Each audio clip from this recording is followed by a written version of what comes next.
Recorded Books presents an unabridged recording of Jumping the Scratch by Sarah Weeks, narrated by Johnny Heller and directed by David Gassaway. Chapter 1.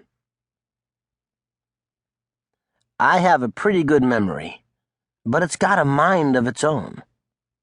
It's never been very interested in holding on to anything having to do with numbers, or spelling, or ways of knowing when it's appropriate to use a semicolon. It's impossible to predict what it will decide is important. Sometimes whole years of my life have whizzed by, and very little of what's happened is stuck. But there is one year I remember in such vivid detail. I sometimes feel as though I'm still in the middle of it, even though it all happened a long time ago. I was 11 years old, and in the 5th grade at Pine Tree Elementary when Arthur came to visit. I didn't see what the big fuss was about, just because some guy named Arthur was coming to our class.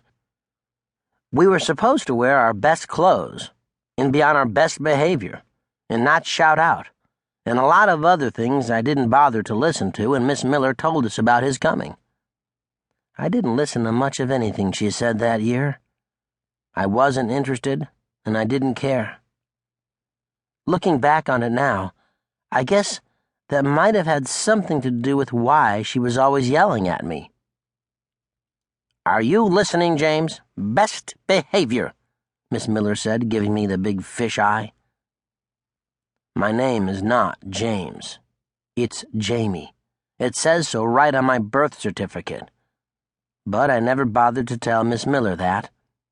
Somehow it seemed right for her to call me by the wrong name. She didn't have any idea who I was. That day, while she talked on and on about Arthur's visit, I did what I always did. Reached back with my thumbs and plugged my ear holes closed. But Miss Miller's voice found its way inside my head somehow anyway, like smoke curling under a locked door. Arthur this, Arthur that. I pressed my thumbs down harder, then let go. Open, closed, open, closed, faster and faster, until it chopped up the words like cabbage for slaw and made it sound like she was speaking Chinese. I just kept doing that until she was done talking and it was finally time for us to go home. I hated everything about that year in Miss Miller's class. We'd moved to Traverse City in November, 2 months after the school year had begun, and by the time spring rolled around, I still hadn't made a single friend. It was my own fault. It's hard for people to like you when you can't stand yourself. Best clothes, Miss Miller had said. That was a joke. I had 2 kinds of clothes at home, clean and dirty. I didn't plan on telling my mother what Miss Miller had said. I knew she would just say, "Make do, Jamie." She said that all the time after we moved in with my Aunt Sapphy at the Wondrous Acres trailer park on the south side of town. Wondrous Acres was anything but wondrous.